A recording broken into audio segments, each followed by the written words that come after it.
bienvenue sur le channel. On se retrouve aujourd'hui pour le milieu des palettes. Le milieu des palettes étant, hier il y avait les palettes que j'ai pas aimées en 2020. Les milieux des palettes, c'est les palettes que j'ai aimées mais qui ne sont pas mes favorites de 2020. Oui, écoute, j'en ai essayé 62 des palettes en une année. Je peux faire un classement et je pense que j'ai... ça peut être dû à changement, hein, mais je pense que j'ai une bonne idée de ce que je vais vous raconter. J'espère, tout du moins, croyez-moi. Mais avant de commencer, j'aimerais remercier la nouvelle marraine de cette chaîne qui s'appelle Chloé. Merci infiniment Chloé de faire partie de la famille. Merci de sponsoriser la chaîne et de faire confiance à la créatrice que je suis, à ta copine, la copine de tes morning routines. Merci d'être là et c'est grâce à vous que je peux être là tous les jours et que je me sens moins seule et que vous vous sentez moins seule, qu'on est ensemble dans notre passion du make-up. Merci énormément, ça me fait énormément plaisir. Et si ça vous tente de faire comme Chloé et participer à la chaîne à partir de 1$, 1€ par mois, vous pouvez le faire en cliquant ici en bas, c'est le lien de Patreon. Vous pouvez rentrer quand vous voulez, sortir quand vous voulez. Et il n'y a pas d'obligation, vous n'êtes absolument pas obligé de le faire.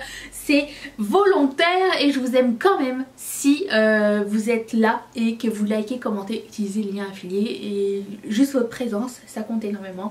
Je le dirai jamais assez, c'est volontaire. Donc merci énormément. Chloé, cette vidéo, elle est pour toi. Je pense et j'espère que tu aimes les palettes. Il y en a 15. On va y aller comme ça, vite, vite. Et là, pour le coup, je les ai toutes, puisque c'est pas des palettes que j'aime pas. C'est des palettes qui auraient plu. C'est des palettes bien, mais il y a mieux.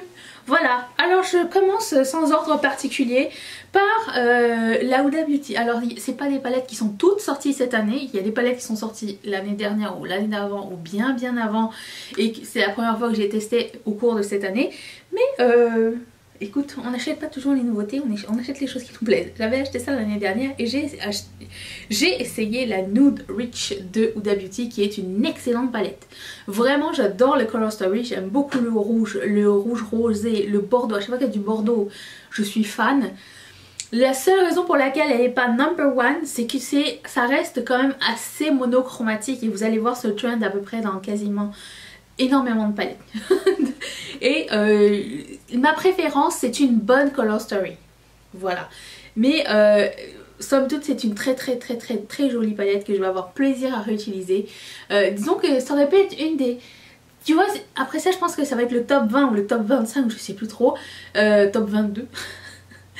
Je pense qu'elle sera arrivée genre le 23, tu vois, ou le 25, un truc comme ça, tu vois.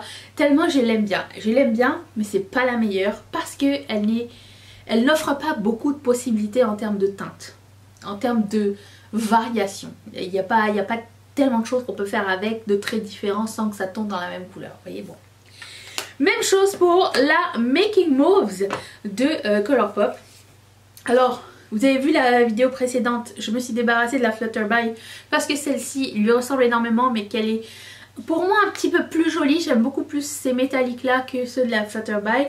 Je sais pourquoi elle est dans ce milieu de classement, c'est que c'est une bonne palette mais les mauves c'est pas mes couleurs, c'est juste pas les couleurs vers lesquelles je me tourne à chaque fois. J'aimerais bien essayer de dompter les mauves et que si j'y arrive pas il faudrait que j'arrête de les acheter. Mais disons que celle-ci, s'il y avait un top, elle se serait retrouvée comme au bas du top. Genre, elle était limite dans la pile d'à côté, mais je l'ai gardée parce que je vais essayer de manier les mauves un jour, peut-être, si j'ai le temps. Il y a dans mon classement la Bye Bye Birdie de Colourpop qui se présente comme ceci. Alors celle-ci, elle se retrouve là parce que j'ai l'impression que je n'ai pas assez exploité cette palette. Vraiment pas. Quand je la regarde, je suis toute inspirée. Il y a 2 glitters pressés dedans, il y a le bordeaux comme j'aime, il y a aussi un thème apparemment, il y a le bordeaux que j'adore, il y a cette couleur là magnifique, il y a assez de mat et assez d'irisé pour faire des trucs super jolis. Je pense qu'elle se retrouve là parce que je lui ai pas donné assez de chance. Franchement je pense que c'est ça et j'aimerais l'utiliser plus. Attends, parce que demain il y a le haul anti-haul, si tout va bien, parce que je filme ça bien en avance. Après ça il va y avoir mon top palette. Mais en plus de ça, après ça il va y avoir les palettes que j'ai pas utilisées cette année et que j'ai acheté quand même. Et tu vas voir que j'ai du travail. Je vais essayer de rentrer dans le pacte de la loose. Le pacte de loose. Essayer de faire rentrer, quand je fais rentrer quelque chose, faire sortir quelque chose. Ça va être à partir... Attends, laisse-moi une chance. Parce qu'il y a des choses que j'ai achetées maintenant, mais dont je vais vous parler qu'en 2021. On va dire tous mes achats de 2021, on est d'accord? Parce que là, je suis à ça d'acheter un blush crème. Je me dis, l'année n'est pas finie. J'ai un moins 25$ pour une palette Natasha de... Mais depuis le temps que je mets la Love palette, je me dis, bah, ce serait l'occasion qui ferait l'ardent, tu vois. Écoute, on est tous faibles. Je n'ai aucune force dans ma vie. La volonté a quitté mon berceau. Elle a vu comme ça dans le berceau, elle a fait nope, et elle est partie. Et le jour où je suis née. La discipline, tout ça, c'est pas moi. La seule chose pour laquelle je suis disciplinée, c'est ma chaîne. Donc merci à tous ceux qui sont là. Merci à Patreon. Et merci à tous ceux qui sont sur Instagram, parce que j'essaie de me discipliner aussi sur Instagram. Mais bon, quoi qu'il arrive, est-ce que j'ai du rouge à lèvres noir sur les dents? Non. J'ai filmé ce look pour Instagram, si jamais ça t'intéresse. Je voulais donner une twist au eyeshadow rose pour matcher avec une autre couleur. Réussi? Oui? Non. Bref, celle-ci, je vais pas donner assez de chance. Et peut-être que je la mettrai dans mes rotations make-up de l'année prochaine, même si j'ai déjà commencé à les faire. Je voulais faire moitié des palettes que je voulais retester, moitié les palettes... Non, moitié. Un tiers des palettes que j'aimerais réessayer et que j'aime beaucoup, et un tiers des palettes que j'ai jamais testées. Autant vous dire que l'année n'a pas commencé. Je pense que j'ai déjà les 60 palettes que je vais devoir tester l'année prochaine. Anyways, vous allez me dire, Danisha, tu nous as vanté les mérites de cette palette des milliers de fois. Pourquoi elle se retrouve qu'au milieu de ton classement? Je vous présente la Sultry. Elle se retrouve dans mon milieu de classement, alors non pas parce qu'elle est nulle, non pas parce qu'elle est moyenne, c'est juste que c'est moins ma personnalité. Mais quand je veux quelque chose de glam, de sultry, quelque chose de smoky, c'est celle-là, c'est la number one. C'est juste que c'est moins ma personnalité du moment. J'ai besoin de couleurs, j'ai besoin de color story intéressantes, j'ai besoin d'être inspirée. Ça m'inspire du confort. Disons que ça va m'inspirer des looks rapides, des looks smoky, et c'est des choses qui vont pas vraiment me challenger en termes de créativité. C'est pour ça qu'elle est là. Donc ça, même chose pour celle-ci. Alors celle-ci, c'est pour deux raisons. Je préfère celle-ci à la coconut. La vidéo qui fâche.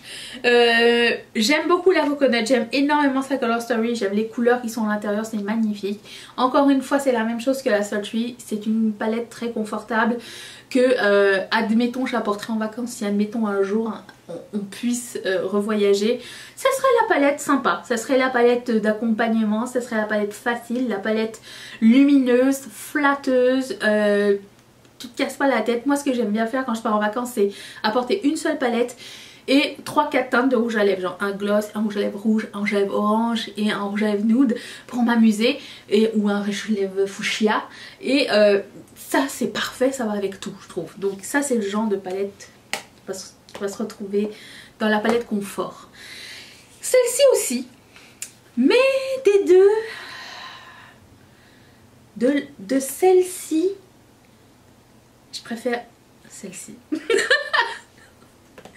Je préfère la White Nothing. Je préfère celle-ci parce qu'elle a un petit peu les mêmes couleurs que la coconut, mais avec du orangé, avec un petit mint, avec plus de lumineux, genre pailleté. C'est la palette...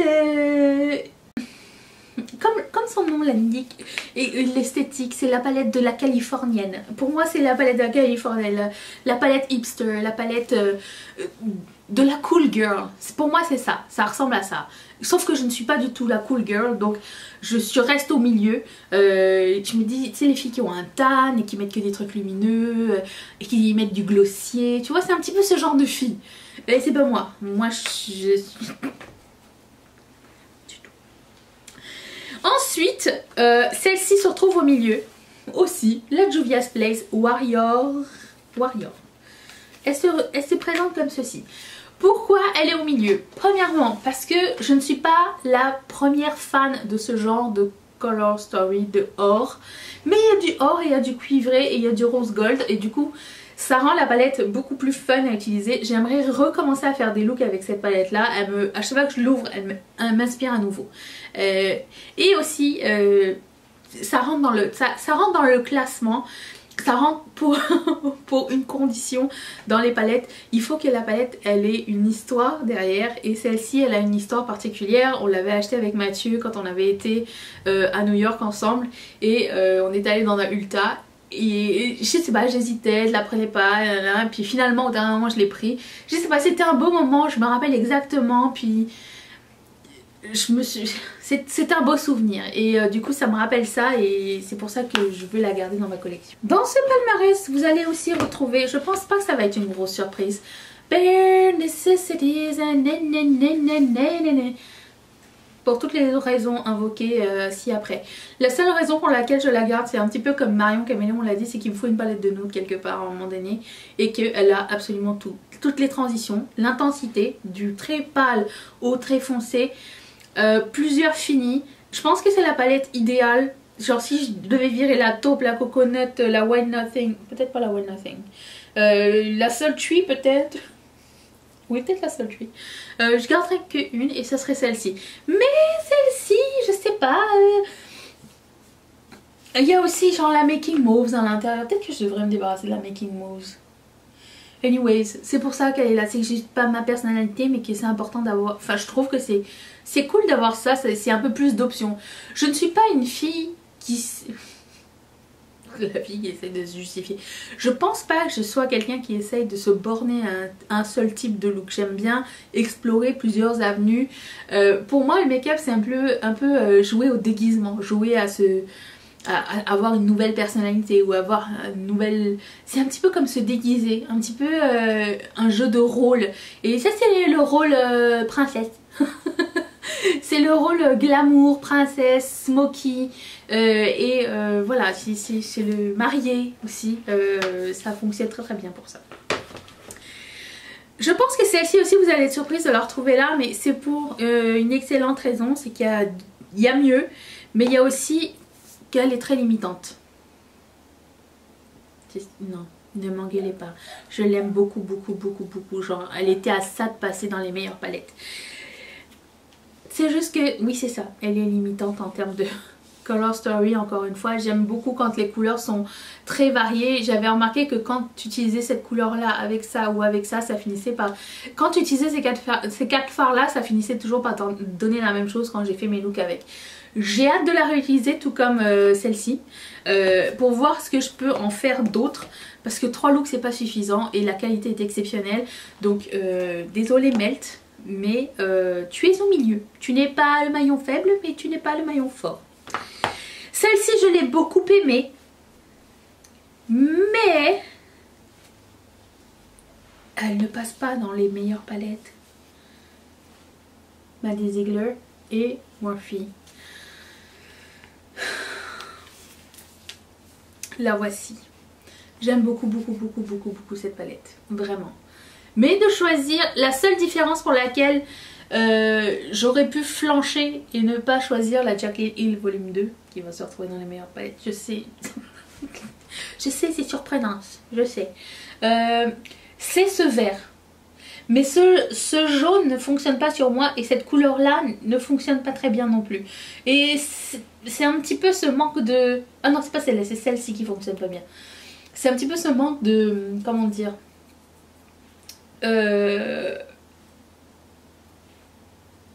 tu vois ce que je veux dire? Que c'est pas pareil partout? Je trouve plus le mot.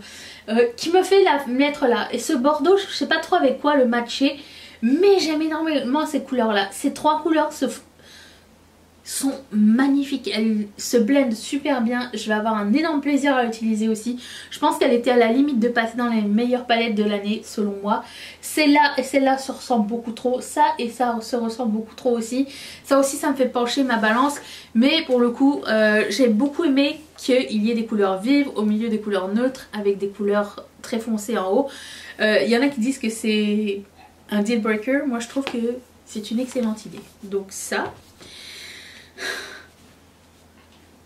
J'ai l'impression que je vous décevoir. J'ai l'impression que je vous déçois plus en plus dans cette vidéo. La Salman palette de Odensai. Raison pour laquelle elle est pas dans les meilleures palettes, c'est juste elle. C'est juste, ça m'énerve. Ça m'énerve que cette couleur soit magnifique et qu'elle ne se swatch et ni ne s'applique bien. Elle serait numéro dans le top 10 si cette couleur là fonctionnait très bien. Parce que la Color Story est divine. Ce foil, est-ce que vous voyez ce foil vert orangé? Magnifique. Cette couleur, à chaque fois qu'il y a cette couleur là dans une palette, je suis vendue. Ainsi que ça et ça. Franchement, c'est une très très belle palette. Ces deux couleurs là sont un petit peu similaires. Passe encore. Mais ça, sur 3x4, 12 fards, je trouve que c'est inacceptable que ces couleurs aussi jolies soient aussi nulles. Vraiment, je suis un peu déçue. Et du coup, elle arrive pas à la fin, mais elle arrive pas au milieu. Elle arrive pas au top, elle arrive au milieu. J'ai beaucoup été inspirée par cette palette, mais j'ai trouvé mieux et je sais que cette palette, je vais finir par la declutter. C'est la Trendy in Tokyo de BH Cosmetics.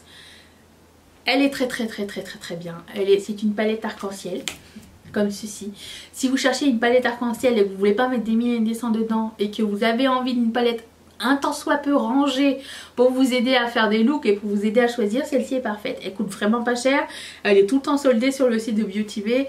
Le prorata mat et shimmer est excellent. Par contre, il n'y a pas autant de formules différentes que dans l'avocado and toast et tout ça, puisqu'elle est sortie bien avant celle-ci. C'est juste que, étant donné que personne ne faisait attention à BH Cosmetics, tout le monde, elle est passée sous le radar de tous. Ça a failli être ma palette arc-en-ciel ultime. Juste qu'après ça, j'ai essayé la Glam Light et que j'attends la Color Pop et que j'ai bien l'impression que la Color Pop va être mieux que celle-ci. Disons à choisir. Parce que dans la Color Pop, il y a des paillettes en plus. Je sais, au début, j'aimais pas tellement ça, les paillettes dans les palettes. Mais ça commence à... Ça fait son petit chemin, ok. C'est juste qu'en fait, je pense que j'ai juste un a priori sur les paillettes. Étant donné que les premières paillettes dans les palettes que j'ai utilisées, c'était des espèces de trucs dans de la vaseline super gras, où j'avais vu des histoires d'horreur de paillettes dans des palettes qui avaient du moisi à l'intérieur et tout ça, je pars toujours un petit peu refroidie. Mais là, pour le coup, j'ai l'impression que les formules changent, la qualité change, et bon... Celle-ci est très bien. Je me suis énormément amusée avec cette palette là, mais je pense qu'on va trouver mieux cette année. Il faut juste que je le confirme avec les prochaines palettes que je vais utiliser, les prochaines palettes arc-en-ciel. Je sais, on est encore en train d'essayer de trouver la palette arc-en-ciel de rêve.